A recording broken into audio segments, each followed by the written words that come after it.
So this is a pretty interesting case being reported by CWB Chicago. We had a guy here who was actually, according to his lawyer, getting a lot of money, like legit money, but he was going for the illegal money too, and he got involved in a hustle that's gained a lot of notoriety over the last few years with the fentanyl. Okay, and this involved actually like putting fentanyl in with other drugs that in some cases resembled real medications. And this is a really dangerous hustle. Obviously, we've had a lot of deaths from fentanyl.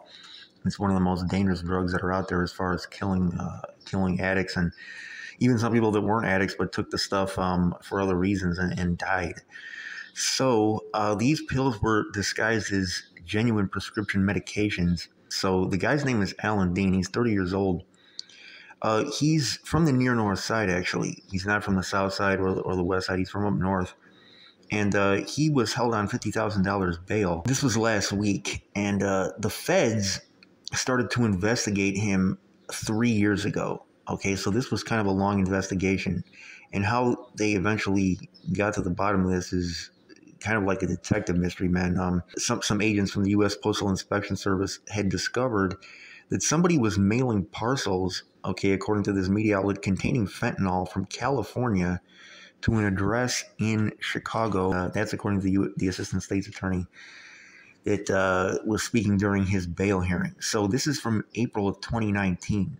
The agents intercepted one box with his fingerprints on the outside and found that it contained a half ounce of a chemical they said commonly used to manufacture narcotics. So that was in 2019. 4 years after the fact, on February 15th, the DEA learned that there was a pill press that was used to form powders into solid pills, and it was being shipped in 2 parcels from China to that same address in Chicago, the same address that had the 2019 shipment that they had previously found out about that had his fingerprints on it. So they intercepted the one thing in 2019, and then nothing happened to this guy. Like, there was no further developments in the case for 4 years until they intercepted this other package with these pill presses in them.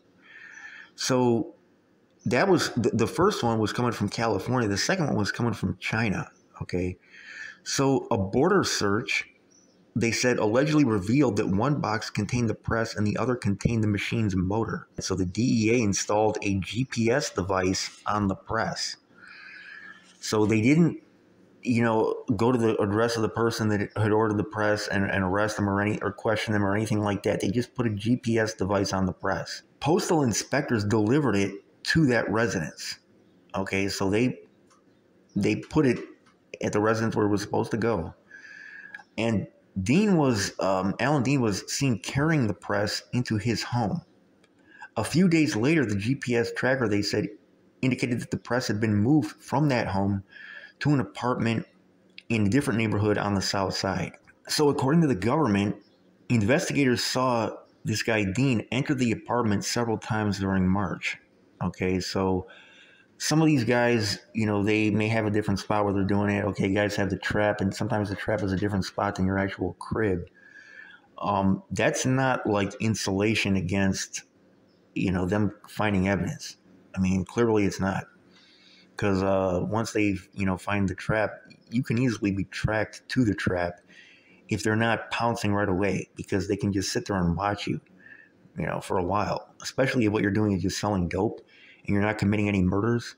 There's no urgency on them to book you, so they can just wait until they got plenty of stuff. So anyways, they went to this other address, and that same evening, before the investigators executed a search warrant, agents saw this guy arrive at the Gresham address in a white car and tried to stop him. But he drove onto the sidewalk and sped away. So the DEA agents blocked him in. The laws in Chicago are constantly changing on the pursuing and stuff. And to be honest with you, I don't even know what they are right now. I probably should have looked them up before I did this video, but I know they've changed recently about pursuit and stuff like that. And I don't know if that applies to the DEA the same way that it applies to CPD. Pursuits have sometimes resulted in death, so it's kind of a controversial issue. But anyways, so the agents blocked him in, and he ran and climbed into a gated facility, they said, where he stole a security guard's vehicle, crashed the facility gate and sped away. So he actually escaped that time by doing that. And the police later found the car abandoned in Chicago. They towed the white car that he allegedly had drove to the address in the other neighborhood.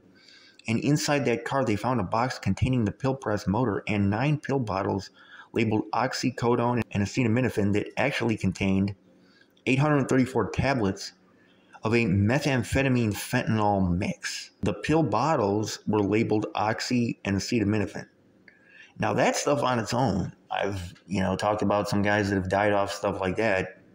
The acetaminophen actually, this is kind of a controversial issue. I've never taken that stuff, so I don't know personally from the effect. But I mean the oxycodone, I've taken acetaminophen before. That's just Tylenol. But the acetaminophen, there's labels on Tylenol that it damages the liver, and if these guys build up a tolerance to that stuff and they're taking it in higher and higher doses over time, it destroys their liver. Like, you can't take Tylenol in these large doses for a long period of time. Like, you will go into liver failure. And that's not my opinion. That's a proven medical fact. But that doesn't even matter in this case, because he didn't have that inside the bottle. He had meth with Fent, which obviously is even more dangerous. And so they found inside the apartment, there was no people there, but there was the pill making operation. They said there was one functioning pill press. This is, again, CWB Chicago is reporting this. Shout out them. They found part of the press that had been delivered to the other neighborhood. They found over a pound of white powder believed to be a mix of meth and Fent. And they found a blue powder, which was a binding agent. So, in other words, this blue powder was used to combine them and get them to stick together in the pill press. So the investigators also found 5,460 pills believed to be the meth-Fent mix, imprinted with identifiers associated with the legitimate prescription drugs Percocet and oxycodone. So how many people do you guys know that have died off of fake perks, fake oxys, right? Okay, here we go. Here we go. This stuff, it's in the streets, man. And these guys go out and they take these perks and these oxys, and they end up getting addicted to meth or meth with Fent. And they could die the first time off that stuff.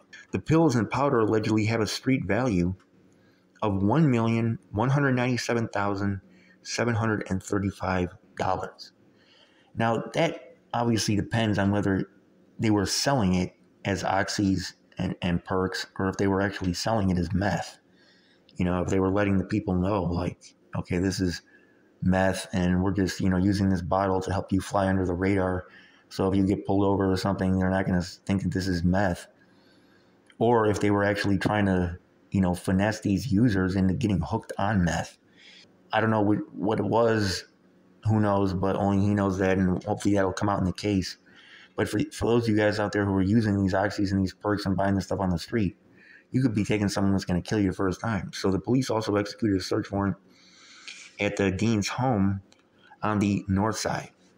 And there they found multiple pills with the Percocet markings that tested positive for fentanyl. If you're wondering if this video is meant to scare people that are taking these perks and buying this stuff on the streets, you should be scared, because this is what's going on out here. I'm not promoting it, when I'm saying this guy was getting money or anything. I'm saying this is what's going on. It can kill people, man. So he has a private attorney, and not only does he have no criminal background, but he owns his own trucking company. So I don't know how much money he was making off that trucking company, but that's a legit gig. So the receipt that police left inside his home after the search warrant listed several items that authorities seized: Rolex watches, boxes of ammo, and a computer. So they didn't mention anything about the pills. So his attorney also argued that if the case against Dean was any good, that the feds would have taken it. And the government totally disagreed with that. They said if there was even she was saying if there was even a scintilla of evidence, we wouldn't be in state court. She's implying we'd be in federal court. And the government was just saying, like, nothing prohibits state prosecutors from taking a narcotics case. And they just dismissed that claim outright. And, they're right. I don't know how the feds in the state would handle that, but it can go down in state court too. So the government said that nothing prohibits state prosecutors from taking this, and the judge denied a prosecution request to hold him without bail. So she gave him the $50,000 bail with electronic monitoring, and she said that's sufficient to ensure that the community is protected, and he will return to court. Now, I agree he's not a violent person, but at the same time, I somewhat disagree, because the product that he allegedly was putting out on the street is not just as dangerous, but even more dangerous than what some of these gangbangers are doing. I mean, the gangbangers, they're sliding on the aisles, whatever, okay. Some of them are doing these stick-ups and stuff like that. But putting out those fake pills, man, like, how many people have died off this stuff, bro? So, anyways, it's all dangerous, though. But the judge denied that request. And the media was pointing out that the Fent is an opioid that's up to 50 times more potent than heroin. And they were saying it's frequently mixed into street drugs without the end user's knowledge. So they're putting this stuff in people's dope and giving them like this fire kick off the stuff. Like I said, it's stronger and it's more appealing, okay, if you're looking for that high. But, I mean, it's like ingesting poison. Like, this stuff can kill you. So anyways, just 2 milligrams is considered a lethal dose.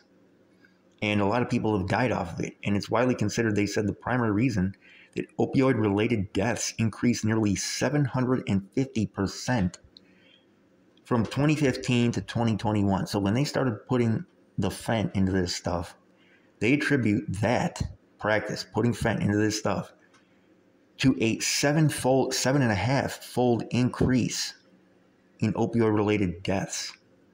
So people are out there buying this stuff on the street, and every single time they take this stuff, they're basically putting a revolver to their head, spinning the barrel, and then pulling the trigger. And I wouldn't just say that there's just one bullet in that revolver either. Probably 3 or 4 with the, lethality of this stuff. I mean, this stuff is like highly dangerous, man. So earlier this month, police arrested 2 men at Midway Airport after they allegedly arrived on a flight from California with 44 pounds of Fent in their luggage. So we've talked about the drugs before on this channel. And, I mean, the supply is always, rising to meet the demand. You always see that everywhere. And so, the war on drugs is kind of a controversial topic, man. But this fentanyl stuff is really dangerous, man. Really dangerous. And the crazy thing is, it's killing a lot of people that aren't even trying to buy Fent or aren't even trying to buy meth or any of the other stuff that, this stuff is being put in.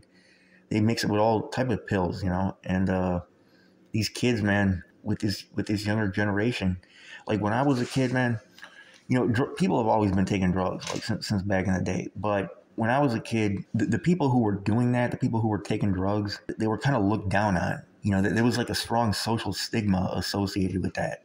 Like, this guy's an addict, this guy's, they would call him a junkie, a hype, or whatever. And, people would kind of look at you as like a non-factor. You know what I'm saying? Like, I don't know how to describe what I'm talking about. People from my generation know what I mean.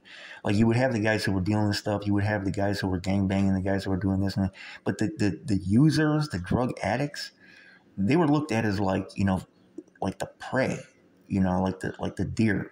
Okay, they weren't the wolf. They were not the lions. And they were people kind of stuck their noses up at them and stuff, which was sad. But at the same time, it kept a lot of these, it was a strong social stigma that acted as like a force to keep people away from doing it, because people would really look at you in like a negative way.